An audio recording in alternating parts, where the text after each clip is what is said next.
Alright guys, so I'm going to try and go more in depth with the breeding for you guys, and in doing so we're going to use the turtles as an example. So like I can't really use theories at the moment because at the moment we don't really need to breed for mutations. We're trying to get all the stats into one. I'll explain that at the end as well.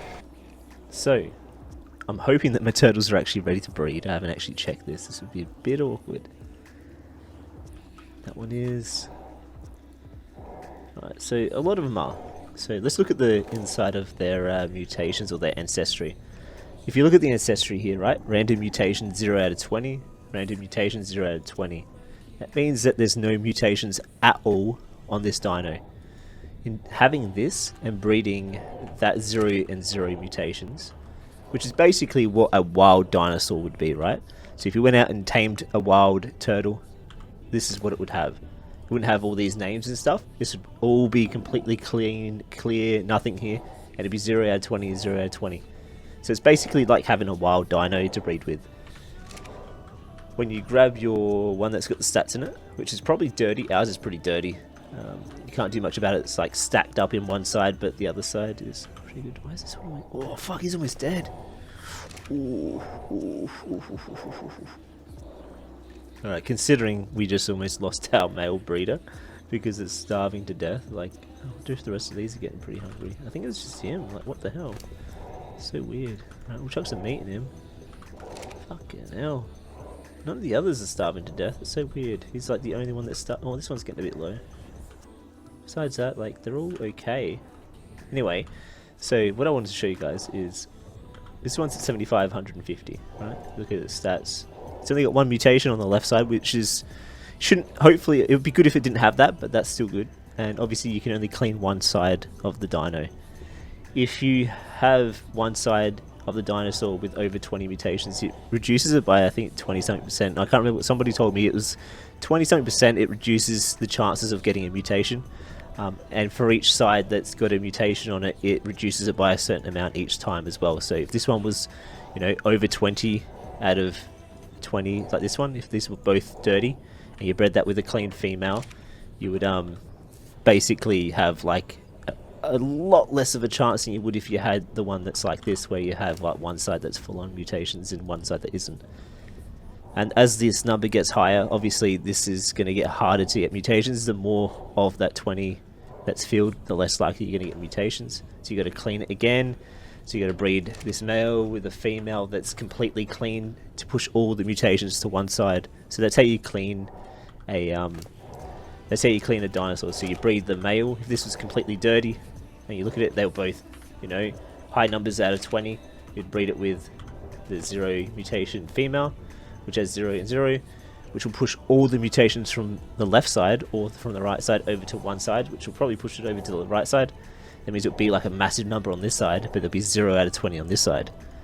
That's how you clean it, and then you use that male to breed with these clean ones again for mutations. It's a very odd thing that people say, like, people live by different beliefs when it comes to breeding, but I feel breeding with these 0 mutation guys is a better chance of getting mutations rather than...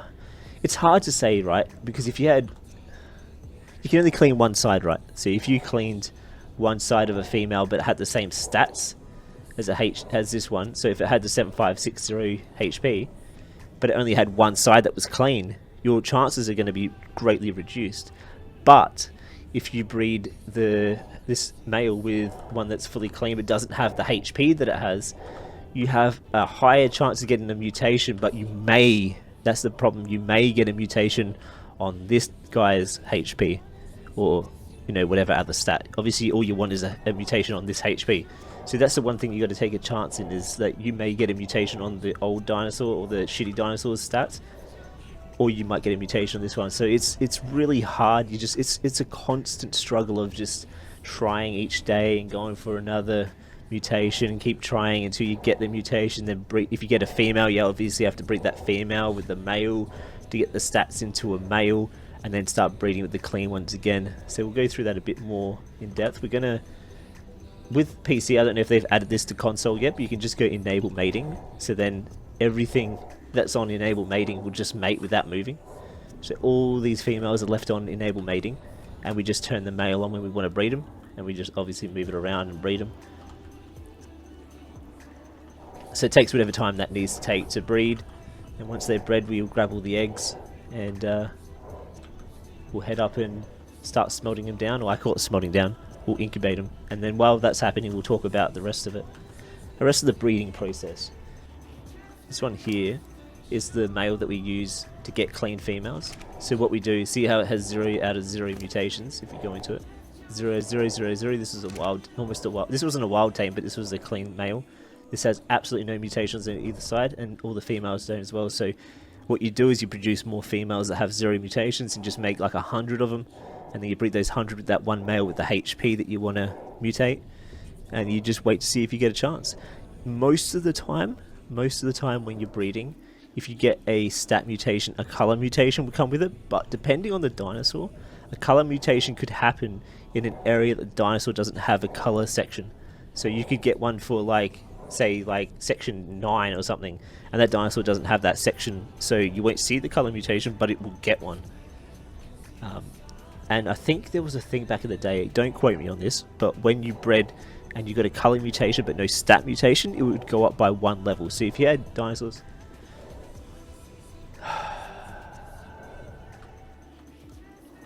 Hang on guys.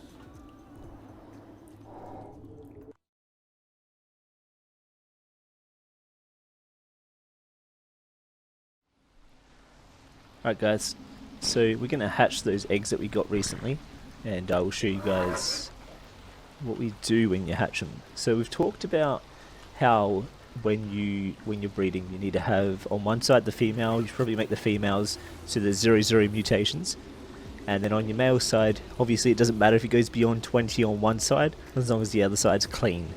If the other side's clean and has nothing on there or a minimal amount, you're at a higher chance of getting mutations. And obviously most of the time when you get a mutation you get a color, but depending on the area in which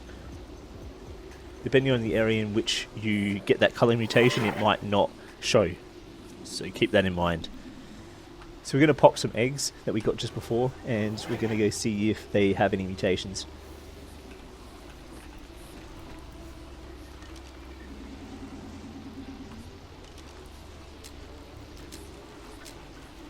So there's no distinguishable color changes on these, as you can see. 7560, it's a male. When you look in here, it still has the dirty side on the right side, which is from the male, but it's still got a clean side. If this was a female, you could use this as a breeder because this is slightly clean. It's clean enough to be able to get mutations, but your chances are going to be reduced because the female also has mutations. So even if you have one side clean on both male and female, it's just going to reduce your chances by a fair bit. So you always want to have your females, with 0 and 0. So this male could easily be a male breeder if it was needed. But this female just here has the stats 7560. You look in here, 0 mutations on the left side, and it's got 223 on the right. So you could easily use this as a female breeder, but your chances of getting mutations is going to be a lot slimmer. But then again, if you get a mutation on HP, at least you know it's going to be the next one up from the HP. You're not going to get a random mutation on the lower HP from the female that we use. You know how all the females have like a low HP. You have a chance of getting the mutation on that low HP, which is not what you want. At least this way, you have a chance of getting it on the HP that you want because they both have the same HP. So you need to keep that in mind. It's probably not the best way of doing it just because obviously it's just making everything a lot dirtier. So I wouldn't do it personally. And see how it's got the old HP but now it's dirty as well? That's definitely not worth keeping. So none of these have got HP mutations. It's done, it's a passive, and we'll call them over here. Alright, and as well, over raptors, you over encumber them, you can have up to 3, only about 3 stack. Increases the chances of, I feel like it increases the chances of twins and mutations.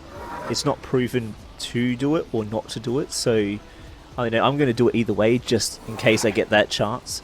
You know, I'd rather have that chance than not have the chance. I know it does reduce the time in which it takes for dinosaurs to breed again, so it reduces their cooldown. So you should have those around the dinosaurs that you're trying to get lots of eggs from.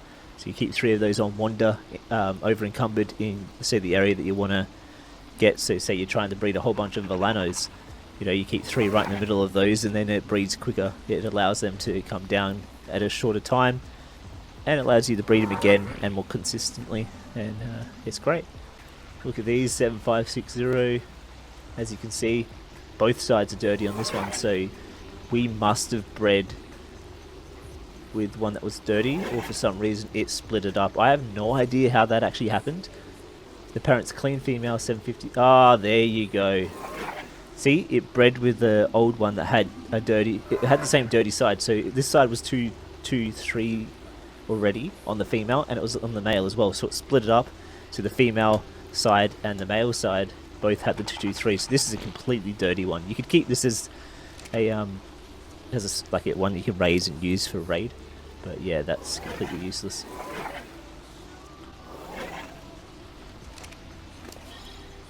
Oh, see how this got the old HP? You could easily have got a mutation on this and it would have been pointless. Someone said that it was a set percentage on whether you get mutations and if you get twins and stuff. So I'm not sure if what they said is correct, but I always take all information in and learn from it. No. Alright, so we've got none in this batch, so now you have to wait until the timer's up on the breeding cooldown and then breed them all again. That's why you need to have a lot of female clean dinos or whatever you're trying to breed, because if you have, say, 100 and you do 100 a day, you have 100 times chance of getting a mutation. But if you only have 10, you've only got 10 times chance of getting mutations, and you're going to be doing it a lot more. So your best bet is to try and have as many as you can, so you have that big chance of getting a mutation, because you can get a mutation in oxygen, you can get a mutation in food, you can get a mutation in anything. So when you're getting mutations, you might not actually even get it in the stat you want. So like the chance is just lower with the less amount of different stats you want to get. So you say you want to get melee and HP, you have more of a chance, because you know it might get melee or HP, you have 2 times more chance. But if you're only going for just HP, it's a lot harder, because you have to focus on that, just that one stat. And you know, you could get a melee mutation, but you've already got that mutation, so you're trying to get that HP, but it doesn't come. And then obviously, I'll show you to do with the theories. So with the theories, right? These are our theories at the moment. We need this main male, which has the stamina and the HP, to breed with this female that has the melee. So because we got a female melee mutation, we can't use that to breed with all of these guys, which are all females. We needed a male with that mutation, then we would be fine. We also need to have all the other stats into it as well. So we need to have the HP and stamina into a male as well. So we need the HP, stamina, and melee into a male. And if we have all those, we can start breeding again.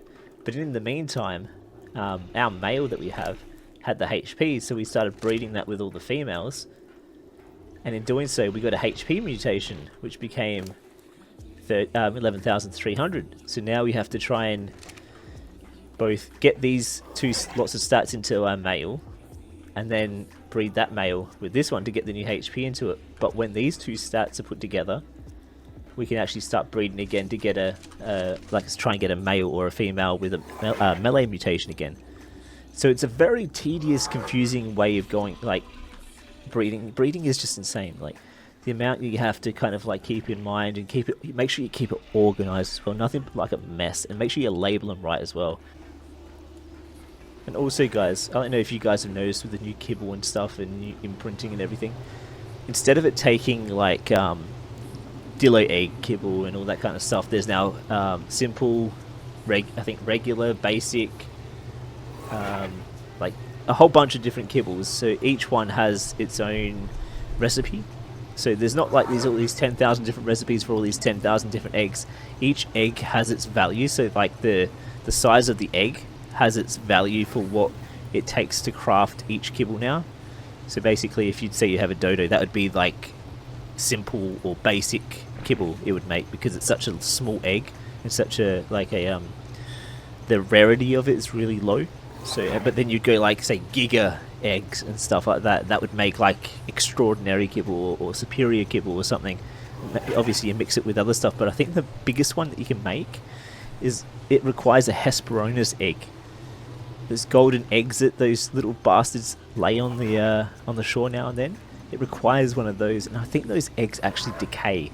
So like it's super hard, like you have to figure out a way to actually produce those pretty often, and it can get annoying. But don't forget guys, if you're ever in doubt and you want to get an imprint on your dino, and the one that's on it, say it says that it wants extraordinary kibble, cryo it and then throw it back down. If you cryo it and throw it back down, it randomly selects a new imprint to do. So give that a go guys. An easy way of getting around the whole having to not get an imprint. You should always get 100%. Obviously I think I fucked up with this, and this isn't going to get 100% because I forgot all about it, unless you do stupid things like me and just like get distracted by someone attacking your base, and then you know shit like that happens. But I'm going to let these guys keep going. Before I go to work, I'll probably just cryo them up, because it doesn't reset the timer. It just keeps the timer at where it is. So if this gets to like say 5 hours, I can cryo it and throw it down, and then it will still be at 5 hours when I throw it down again. So you just chuck it down when you're on, let it go down. If you're not going to be here for the imprint, cryo it up, drop it down when you're going to be on again. Get 100% every time guys. 100% is going to help you out, gets you that extra 20% onto melee, weight and HP. It also gives you a bit of extra speed as well. I'm pretty sure most dinosaurs give you a speed bonus as well. You get like an extra 20% onto speed, so that's pretty cool. Or extra 10%, I can't remember how much it was. But these were 9.8 thousand stegos, and now with an imprint, just 2 imprints, it's at 11,000. This would get to about 12,000, maybe a little bit more. So 20% onto 9,000 is like 2,000 HP. So yeah, it's pretty good. So if there's anything else guys that you want to know about breeding, let me know. I hope I've covered it and gone a bit more in depth for you guys. Everything I kind of know about breeding. Obviously there's a lot. Oop, Trudon's not happy. Come on buddy, you can do it, eat him. Yeah, if there's anything else you guys want to know about breeding, if there's something else I can do to help you guys, do you want to let me know if you guys want a build on a greenhouse, like a greenhouse build that we used to use back in, I think it was season 1 of Small Tribes. We had a pretty cool greenhouse setup. We can figure out how to try and fix that up and set that up. If you guys want to see that, I'll do like a building video of that. If there's anything else you guys want me to do a building video of, or tutorial video, or just another video like this in the tribe of me like raising specific dinosaurs, do you want to see me hatch and raise certain dinosaurs in our tribe and kind of like raise those, and you know, show you guys what I do when I'm trying to raise, you know, tankers, and I'm trying to raise boss dinosaurs, where like, do you guys want to know what kind of dinosaurs we use for bosses? Like, let me know what you guys want, and I will show you guys and do as much as I can and try and give you guys the best videos I can come up with. Hope you guys enjoyed. If you did, make sure you hit that like button, let me know down below, and I will see you guys in the next PvE, PvP ARC video, along with every other video that's to come. Hope you guys did enjoy, and I will see you guys next time. Die, you little bastards. Die, come here, you little bastards.